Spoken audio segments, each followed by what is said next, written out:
Hello students, मैं तौफीक खान आपका अपनी क्लास में बच्चों बहुत बहुत स्वागत करता हूं। बच्चों, जैसा कि आप बोर्ड पर देख रहे हैं, आज हम लोग प्रथम कोटि की अभिक्रिया के लिए समाकलित व्यंजक पढ़ने वाले हैं।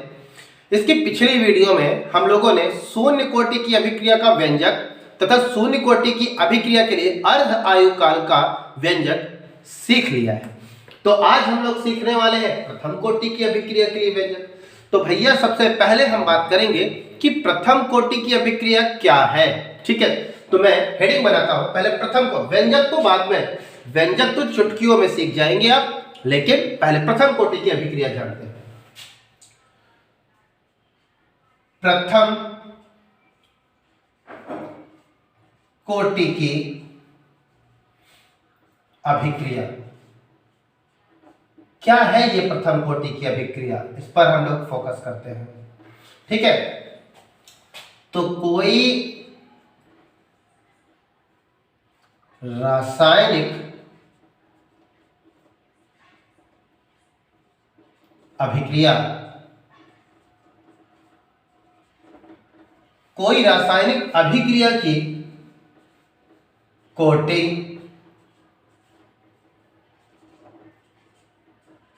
प्रथम कोटि तब होगी जब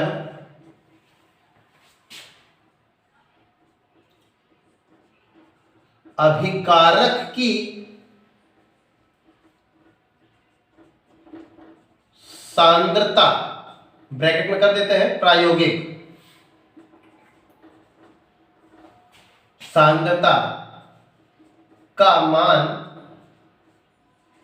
1 हो। ठीक है बच्चों, कह रहा है कि कोई रासायनिक अभिक्रिया की कोटि प्रथम कोटि तब होगी, यानी किसी रिएक्शन को हम फर्स्ट ऑर्डर का रिएक्शन तब मानेंगे जब अभिकारक की जो सांद्रता होगी, एक्टिव मास ऑफ रिएक्टेंट, ठीक है, वो उसका मान कितना होगा? 1 होगा। क्योंकि आपको पता है कि सांद्रता जो होगी कोटि के लिए प्रायोगिक गणना है। ठीक है ना बच्चों, तो उसका मान 1 होगा। एक बात से समझाते हैं आपको बच्चों, जैसे ले लीजिए एक example, A converted to P. चलिए रियल एक एग्जांपल ही ले लेते हैं, कोई दिक्कत नहीं है। एक एग्जांपल लेते हैं, C12 H22 O11 plus H2O arrow C6 H12 O6 plus C6 H12 O6, glucose and fructose. ठीक है बच्चों, तो जल अपघटन कर रहे हैं आप इसका, शक्कर का, सुक्रोज का। ठीक है, तो क्या है इसकी कोटि? अब आपको पता है, अब यहाँ पर जल अपघटन हो रहा है, तो जब जल अपघटन हो रहा है तो इसका मतलब इसकी सांद्रता यहाँ पर कोई मायने नहीं रख रही है, इसकी घात आप 0 ले लेंगे। तो आगे क्या देख रहे हैं आप? इसकी सांद्रता 0, इसकी सांद्रता 0 हो गई, यानी ना के बराबर, बिल्कुल नहीं लिया गया। इसके मान देखें क्या होगी, मतलब देखें, जो मैं ये बोल रहा हूं ना बेटा, आप ये सोचेंगे कि ये 1 है, ये 1 है, तो 1 मोल इसके, 1 मोल इसके, तो भैया 1 मोल सुक्रोज के, 1 मोल पानी के, यदि इनको जोड़ देते हैं ना तो मॉलिक्यूलरिटी बन जाएगी, क्योंकि आप देख कर बता रहे हैं, सैद्धांतिक है। ठीक है, लेकिन हम कोटि पढ़ रहे हैं, तो भाई कोटि क्या है? एक प्रायोगिक मान है, एक्सपेरिमेंटल वैल्यू है बच्चों, आप देख के तो बता ही नहीं सकते। तो हम एक ट्रिक बता रहे हैं आपको। ऐसे समस्त रासायनिक अभिक्रिया जिसमें जल अपघटन हो रहा है, तो जब जल अपघटन होता है तो जल की मात्रा वहां पर अधिक होती है, और जब जल की मात्रा अधिक है तो हम बोलेंगे भैया जल की मात्रा अधिक है, यानी कि अब उस जल का, ये जो जल आप देख रहे हैं, इसकी सांद्रता जो है उसे आप 0 मान लेंगे। ठीक है, तो प्रयोगों द्वारा ये निर्धारित किया गया है कि जल की जो सांद्रता है वो 0 है, यानी जल की सांद्रता 0। तो इसका देखें और इसके एक, तो R स्मॉल r, ठीक है, is equal to K active mass of C12 H22 O11 की घात 1, फिर एक्टिव मास ऑफ H2O की घात 0। तो बेटा कोटि क्या कहती है? कोटि कहती है 1 + 0, है ना। कोटि क्या है भाई, जो सांद्रता पदों के रूप में, जो सांद्रता है जो घात पदों के रूप में व्यक्त की जा रही है, तो उन्हीं घातों का योग है कोटि। तो घातों को योग करेंगे तो क्या आएगा, 1। तो बच्चों अभिक्रिया की कोटि 1 है। तो आप क्या देख रहे हैं, जरूरी नहीं है कि खाली एक ही अभिकारक अभिक्रिया में भाग ले रहा हो, एक अभिकारक से ज्यादा भी हो सकता है। तो देखिए आप, एक अभिकारक से ज्यादा है, 2 अभिकारक है, तो 2 अभिकारक है फिर भी अभिक्रिया की कोटि 1 है। ठीक है, तो बात सिर्फ इतनी है कि कोई रासायनिक अभिक्रिया की कोटि प्रथम कोटि की तभी मानी जाएगी जब अभिकारक की सांद्रता, प्रायोगिक, जब अभिकारक की सांद्रता का मान 1 हो। ये जो सांद्रता है इनका मान 1 होना चाहिए। जो सांद्रता होगी ना, जो आप घात पदों के रूप में लिख रहे होंगे, उन घात पदों की जितने भी मान आप लिख डालिए, मायने नहीं रखता, सबका योग 1 होना चाहिए। क्लियर है बात? ठीक है, अब हम लोग चलते हैं अपने टॉपिक पर, प्रथम कोटि की अभिक्रिया के लिए समाकलित व्यंजक। ठीक है, तो यहां से मैं आपको समाकलित व्यंजक बताऊंगा। ठीक है, तब तक आप इसको नोट कर लीजिए। चलिए, ठीक है बच्चों, अब हम लोग समाकलित व्यंजक सीखने वाले हैं। बिल्कुल आप एक ही बार में बहुत ढंग से सीखेंगे। तो देखिए बच्चों, हम लेते हैं कोई एक reaction A convert into P, कोई एक अभिकारक है वो P में बदलता है। चलिए बेटा, अगर मैं आपसे कहूं कि हमारा T = 0, यानी समय अभी चला नहीं है, तो अगर समय चला नहीं है तो रिएक्शन भी नहीं चली, और अगर रिएक्शन नहीं चली तो भाई प्रोडक्ट नहीं बना। तो इसका मतलब प्रोडक्ट की वैल्यू 0 है। कब? जब रिएक्शन नहीं चली। और अगर रिएक्शन नहीं चली है तो इसका मतलब रिएक्टेंट की, अभिकारक की कुछ ना कुछ तो प्रारंभिक सांद्रता रही होगी। उस प्रारंभिक सांद्रता को तब हम दर्शाते हैं R0 से। बच्चों ये नीचे भी आप लगा सकते हैं। ठीक है, चलिए, तो R0 लिख दीजिए, या इसे आप A से भी दर्शा सकते हैं। ठीक है, लेकिन बच्चों यदि हमारा टाइम 30 सेकेंड गुजर जाए, कुछ सेकंड पास हो जाए, तो भाई अगर कुछ सेकंड पास हो गया है तो इसका मतलब प्रोडक्ट बन गया है, और अगर प्रोडक्ट बना है तो अभिकारक की मात्रा कम हो गई है। तो अभिकारक की यदि मात्रा कम हो गई है तो अब तो वो R0 के रूप में नहीं लिखा जाएगा। तो अब बची हुई सांद्रता को, अभिकारक की बची हुई सांद्रता को मैं R से लिख रहा हूं, और जो बना हुआ प्रोडक्ट है वो कोई X प्रोडक्ट है। लेकिन ये X प्रोडक्ट निकला कहां से? तो ये अभिकारक की प्रारंभिक सांद्रता यानी A से निकला है, तो A - X ऐसा भी तो लिखा जा सकता है, डेफिनेटली लिखा जा सकता है। ठीक है, अब आगे बढ़ते हैं। तात्क्षणिक दर नियम से। बच्चों अब हम लोग तात्क्षणिक दर नियम लगाते हैं। तो क्या है? रेट = अभिकारक के लिए -dR/dt। इसको इक्वेशन फर्स्ट ले लिए। क्लियर है? आगे, अब आगे चलते हैं द्रव्यानुपाती क्रिया के नियम से।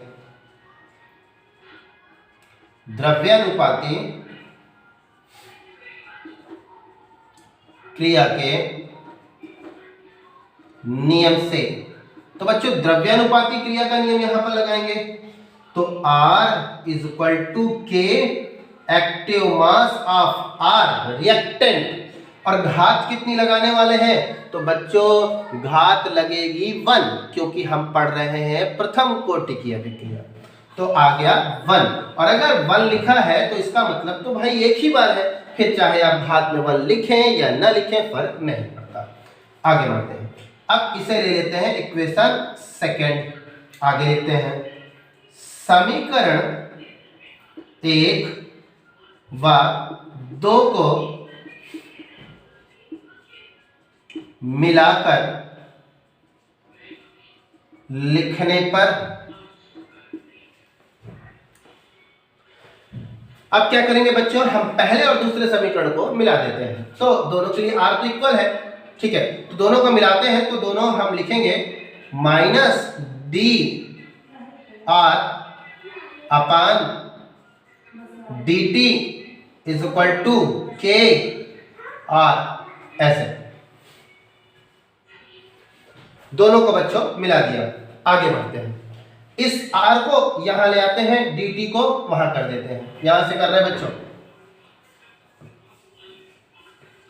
इस आर को यहां dt को वहां, तो क्या हो गया, D R by active mass of R is equal to K dt।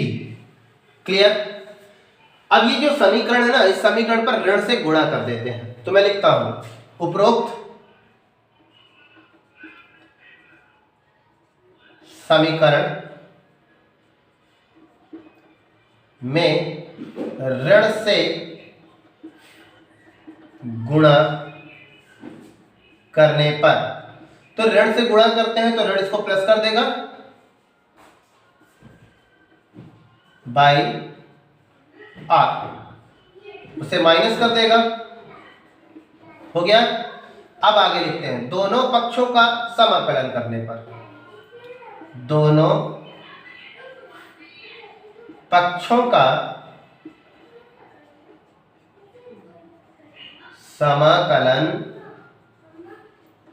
करने पर, अब बच्चों दोनों पक्षों का समाकलन करते हैं, तो समाकलन करते हैं D R by active mass of R is equal to minus K D T.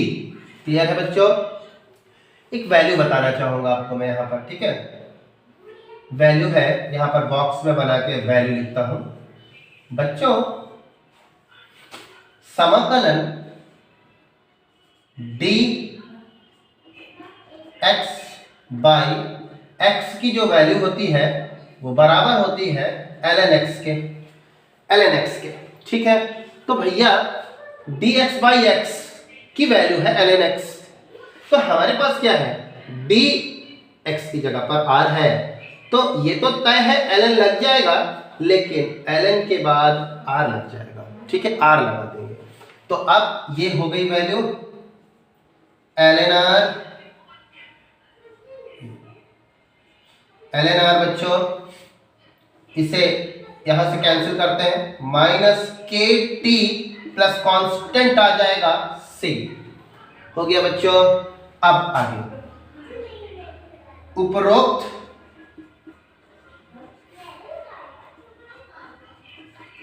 समीकरण को t इज इक्वल टू 0 के लिए लिखने पर, बच्चों ये जो हमारा समीकरण है इसको अब हम t इज इक्वल टू 0 के लिए ले जाते हैं। अब आप बताएं r क्या है, तो जवाब होगा सर r बची हुई सांद्रता है। ये देखिए r का मतलब बची हुई सांद्रता, हमको कहां ले जाना है, t इज इक्वल टू 0 यानी r नॉट के पास। तो अगर t इज इक्वल टू 0 है तब ये बन जाएगा ln r not, clear, minus k और t की वैल्यू है 0 क्योंकि t 0 है, प्लस c, ये टर्म्स 0 हो गया, बचा ln r not is equal to c। बच्चों इसे हम लोग समीकरण नंबर 3 दे देते हैं, तो हम लिखते हैं c का मान समीकरण 3 में रखने पर, समीकरण 3 में रखेंगे तो समीकरण 3 तो बच्चों ये है, तो c का मतलब ln r नॉट यानी c की जगह पर ln r नॉट रख देते हैं, तो ln r is equal to minus K T plus ln r naught. आगे बच्चों, ठीक है, ये जो हमारा आया ये प्रथम कोटि की जो अभिक्रिया है उसका समाकलित व्यंजक है, तो आप यहां पर लिख सकते हैं, ऐसे मेंशन कर दीजिए, यह प्रथम कोटि की अभिक्रिया का समाकलित व्यंजक। ठीक है, ये भी हमारा समाकलित व्यंजक ही है। ठीक है बच्चों, तो अब आगे बढ़ते हैं।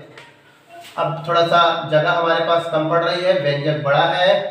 ठीक है, मैं लाइनें खींचे दे रहा हूं बच्चों, और मिटाने पर ज्यादा क्लियरिटी नहीं आएगी, इसलिए मैं मिटा भी नहीं रहा हूं। ठीक है ना, आगे बढ़ते हैं बच्चों। हम क्या करते हैं, KT को उठाकर इधर ले आते हैं, तो KT इधर आएगा तो प्लस में हो जाएगा, और ln r को उधर भेजेंगे तो माइनस में हो जाएगा। तो मैं लिखता हूं KT इज इक्वल टू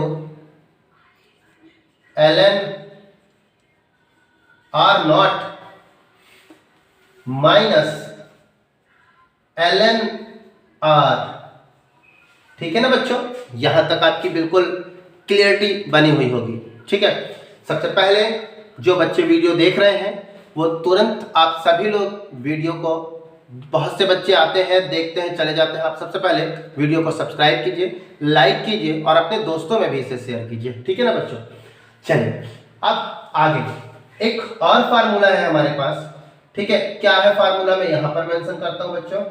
हमारे पास है ln a minus ln b का मतलब क्या है भैया, इसका मतलब है ln a बटा b। ये तो ln a की जगह पर है r, ln b की जगह पर है r, तो इन दोनों के हिसाब से ln a बाई 2 है, a बाई b है।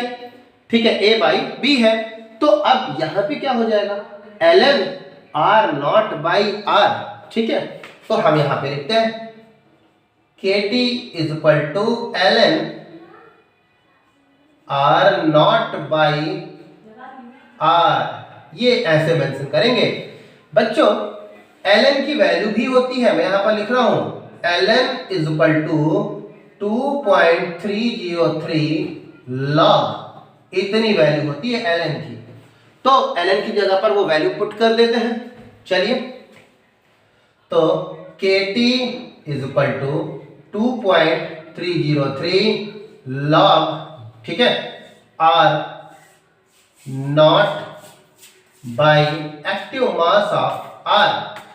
और क्या कर सकते हैं, थोड़ा सा पक्षांतर करना चाहें तो भाई k को यहाँ पे ले आते हैं, या मर्जी हो तो t को नीचे ले आइए, तो ये नीचे आएगा तो आप इसके नीचे कर दीजिए, या t को लेके आए तो नीचे उसको कर दीजिए, जो भी आपको जो निकालना हो। ठीक है, अब आगे बढ़ते हैं।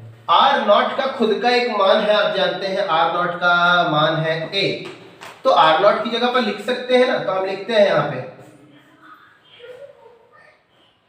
KT is equal to 2.303 log a।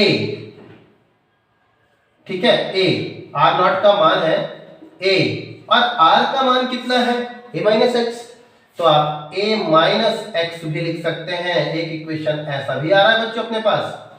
ठीक है, तो अब आप समझ गए, अगर हमको जब कभी भी k निकालना है, टाइम दिया है, तो t को उधर पक्षांतर कर दीजिए। यदि हमारे पास टाइम दिया है, ठीक है, टाइम दिया है और k पूछ रहा है, तो टाइम को उधर कर दीजिए, और यदि वो आपसे किसकी वैल्यू पूछ रहा है, टाइम की वैल्यू पूछ रहा है, और k का मान दिया है, तो k को उधर आप पक्षांतर कर दीजिए, और इस प्रकार आप अपने न्यूमेरिकल्स को भी कर पाएंगे। तो ये था प्रथम कोटि की अभिक्रिया के लिए एक बेहतरीन समाकलित व्यंजक का तरीका, और मुझे उम्मीद है कि मेरे द्वारा ये दी गई क्लास आपको 100% समझ में आई होगी। धन्यवाद।